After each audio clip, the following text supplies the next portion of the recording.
मेरे दोस्तों, आज एक नया टॉपिक पढ़ेंगे, समानता। लोकतांत्रिक सरकार के मुख्य तत्व क्या है कि लोग की भागीदारी, संघर्ष का शांतिपूर्ण समाधान, समानता और न्याय। क्या कि लोग की भागीदारी होना और संघर्ष का शांतिपूर्ण समाधान, समानता और न्याय, ये लोकतांत्रिक सरकार के मुख्य तत्व है। भारत एक लोकतांत्रिक देश है, आप सभी जानते हैं। समानता लोकतंत्र की मुख्य विशेषता है, मतलब इक्वालिटी, सबके लिए समान, जाति धर्म वर्ण लिंग निर्विशेष सबके लिए समान अधिकार है। ठीक है, और हमारे संविधान में ये सब है। समानता लोकतंत्र के मुख्य विशेषता है और इसकी कार्यप्रणाली सभी पहलुओं को प्रभावित करती है। ठीक है, कि सभी पहलू मतलब सभी साइड को ये मतलब प्रभावित करता है। ठीक है, तो उसके बाद मताधिकार की समानता।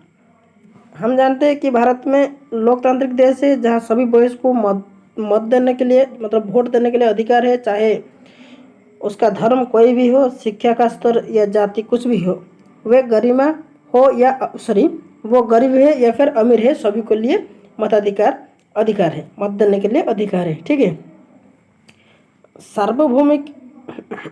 सार्वभौमिक विश्व मताधिकार क्या है कि सभी नागरिकों जो अपनी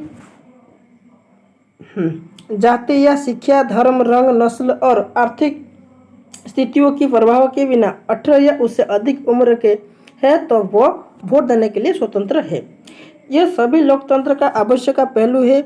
ये समानता के विचार पर आधारित है कि ये सभी लोकतंत्र के आवश्यक पहलू है और ये क्या होता है, समानता के विचार पर ये आधारित होता है। अन्य प्रकार की असमानता, निर्धन होने का अतिरिक्त भारत में लोगों को अन्य कारणों से भी असमानता का सामना करना पड़ता है, जैसे कि जातिगत व्यवस्था, धर्म के आधार, लिंग या फिर जन्म के स्थान पर आधार पर, ये सब इसमें असमानता दिखाया जाता है।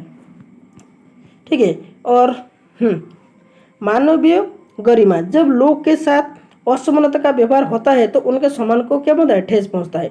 ठीक है,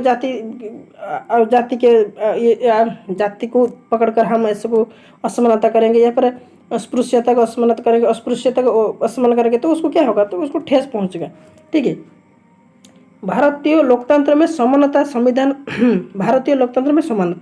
संविधान सभी व्यक्ति को समान मानता है, जिसका अर्थ होता है देश के व्यक्ति, चाहे वो पुरुष हो या फिर स्त्री, किसी भी जाति, धर्म, शिक्षा और आर्थिक पृष्ठभूमि से हो। ठीक है, सभी को क्या रखे, समझ रखते हैं, वो सब समान माने जाते हैं। क्या कहते हैं, जो किसी परिस्थिति में भी हो, चाहे वो स्त्री हो या फिर पुरुष हो या फिर जाति, धर्म, लिंग कोई भी हो।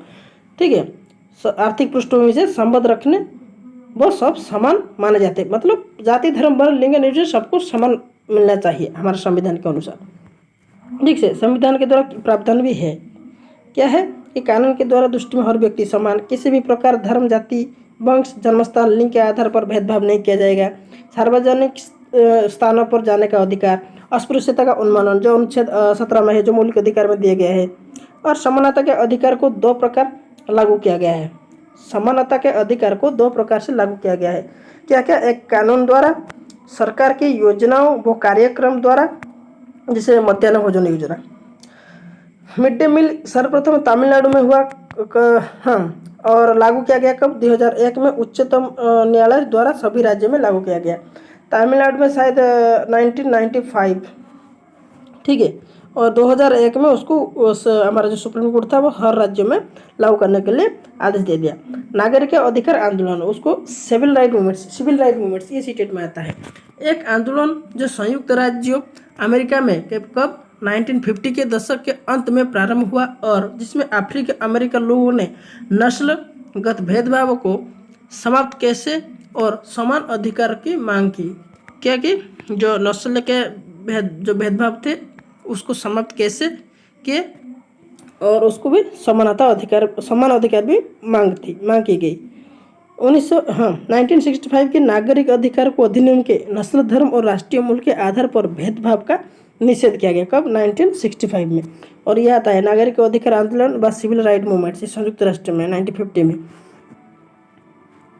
और 1995 में क्या हुआ, भारत सरकार विकलांग अधिनियम, यह आता है डिसेबिलिटी, विकलांग व्यक्तियों को समान अधिकार और निःशुल्क शिक्षा, सरकार उन्हें मुख्य धारा से जुड़े।